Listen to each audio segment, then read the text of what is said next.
Hi and welcome. My name is Fran or Francisca, and I make videos about living in my house truck, my tiny home, RV, whatever you want to call it. I'm not always too sure what it should be called, but to me it's a house truck because it's not a traditional RV as such. It's far more creative than that, I feel. But yeah, anyway.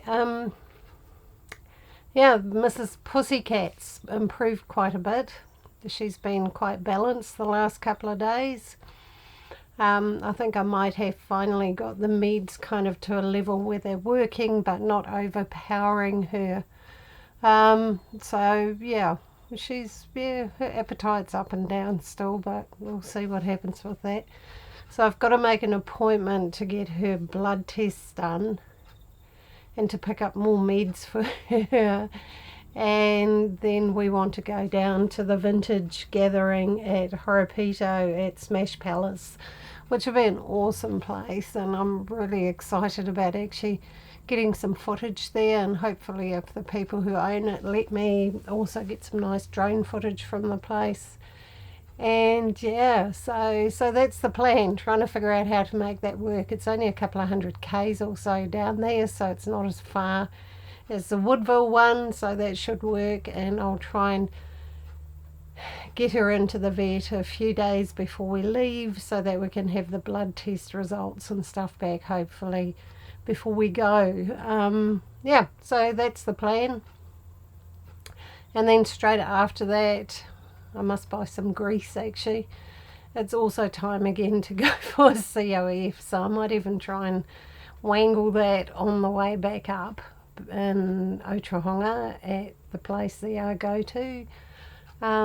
It's sort of just trying to make all of that fit and then figure out the tyres. I'd had this thing about replacing two of my rear axle tyres. They're needing doing, but I've just held back on it because I A, couldn't leave to go and get them, B, didn't know what Miss Pussycat needed. Vet bills aren't cheap, so I needed to keep some in reserve for that, and also keeping some in reserve for the actual COF just in case something turns up. So I'll wait till after that. And then if we get that, who knows, all going well with Miss Pussycat, we might be able to trundle off to Taupo and get those tyres. Fingers crossed. Because from Otahonga to Taupo, you just cut across through Bennydale and that. It's not that bad. So, yeah, we'll see how all of that goes. It's a sort of a loose plan at this point, but I was going to leave last weekend to head to Taupo to do tyres. But with the cat getting sick, that wasn't really where it's at, and her needing blood tests and stuff. And we really can't afford for her to run out of meds while we're ambling around the country. We need to be stocked up on enough of those for her to have them. My biggest tricky thing with that, and I'll show them to you.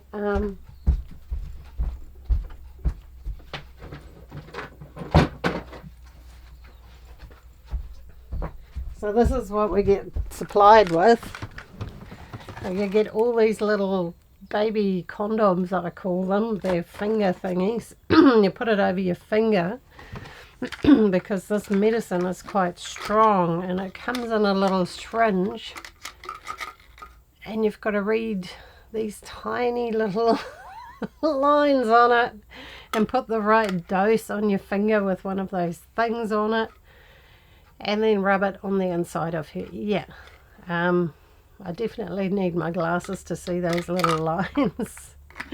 But yeah, she's having a bit less than originally prescribed, so they should actually last a little bit longer than originally anticipated. But yeah, those are her meds, and I'm really pleased I went for the transdermal, the one you rub on the ears, because she's always had a sensitive tummy. So I didn't want her to have the one she has to take as a tablet because they're quite well known for causing tummy issues, and she's always had a sensitive stomach. Her history is she was taken off her mother too young and had real digestive issues trying to learn to digest food. It was really hard to find out what to give her because pretty much everything created diarrhea in the poor wee thing. And then she ate a foam rubber earplug at 8 weeks old and had to have surgery to remove that from her stomach. Then 3 years ago she had stomach surgery again, which I shouldn't have let happen actually, because it was exploratory and they found nothing, but they'd sort of freaked me out to the degree that I went, okay, do it. She should have just had some antibiotics actually and just been left to get better. But anyway, so, you know, her poor old tum-tums had a really hard life, so I don't like her to have anything in her stomach that is likely to upset it. And also food-wise, we've had to make some changes because, you know, a lot of fish-flavoured cat foody things and fish are high in iodine, which her thyroid doesn't need. So she's on withdrawals of her favourite flavour, which is fish, at the moment, and going more towards chicken, which has its ups and downs, but we'll get there.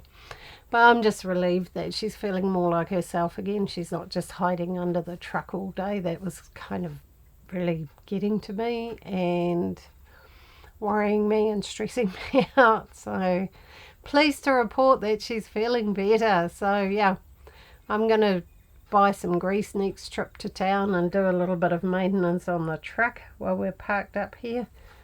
And just, yeah, make an appointment with the vet, get all that sorted, and yeah, then hopefully just before Easter we can head south.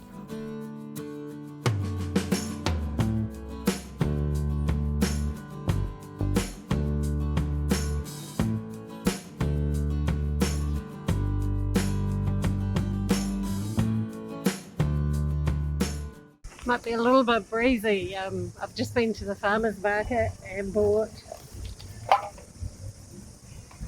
coffee beans. They have really nice coffee beans.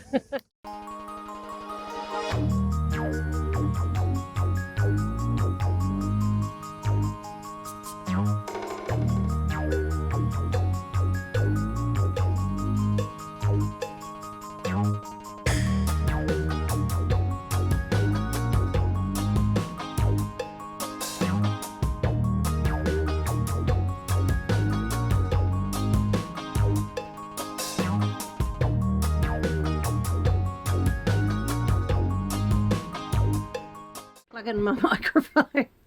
Yeah, anyway, so plans completely changed as I posted.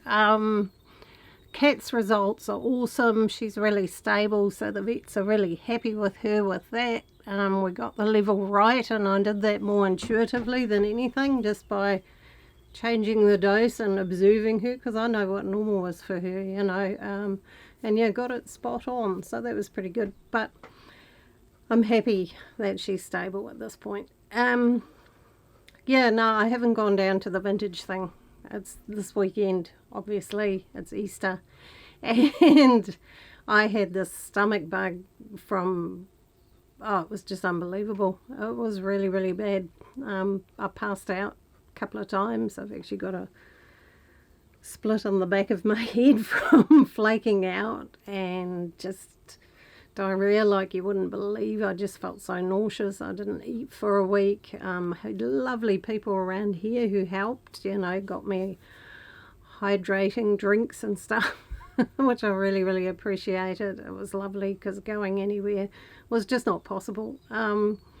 So yeah, that week took it out of me, and then of course I still have work because people have pre-booked, so I ran behind in that, and I've spent this week trying to catch up on that and clear some of that and get some stuff done, because it's not just the actual readings I do. I also have to maintain my website and all my social media profiles, and all of that stuff goes on top of it. So I've been doing a bit of that, catching up on a bit of that, and yeah, so it's been a pretty busy week.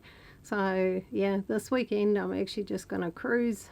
I'm going to kick back a bit. I'm doing a bit of video editing. I'm going to buy some grease when I go to town and maybe grease the truck. Make an appointment for the COF, because I've got to go down and do that. And then after the COF I'll go for a tootle. I'll go somewhere, I'm not sure where yet. either down the coast or my usual Taupo, Mangakino, something like that, because I do like that area, or maybe even come back up and go to the beach. I haven't been to the beach for ages, so I might just go to the beach. Don't know yet. Do the COF first. Once that's done, then I can decide what's next. So yeah, that's comes around so fast, eh? It doesn't seem like 6 months since I last had to do this, but it is what it is. So yeah, I'll do a bit of tidying up underneath the truck, check for any patches that need more fisherline, give it a good grease. Yeah, wipe up around the gearbox and motor. Bedford's weep a bit, so I like to give that a bit of a clean. I just get a rag and some degreaser and wipe it all down. So I'll be doing that.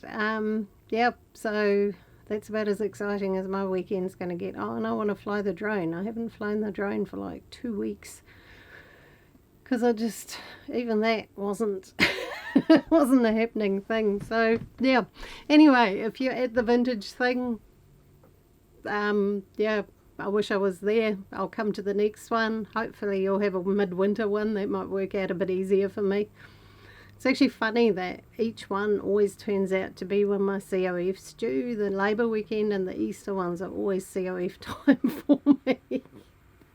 So it always gets a bit complicated trying to get all that sorted. Last time I just went for the COF a bit early, but yeah, so we'll see what happens with that. But I would like to catch up with everyone who's there. So yeah, I hope you're having an awesome time if you're there. Lots of fun. I think it'd be awesome. Smash Palace is pretty amazing. I went there years ago with a group of people I was travelling with, and we had a really good time wandering around there and looking at everything. So yeah, so anyway, that's what's happened. So I'm going to get my videos back on track now, and yeah, get things working a bit better on that front. So anyway, if you enjoyed this video, as weird as it was, please give it a like, please subscribe, and I'll see you in the next one, which will be me heading to Otahonga probably. So yeah, lots and lots of love to you all, safe travels, and see you next time.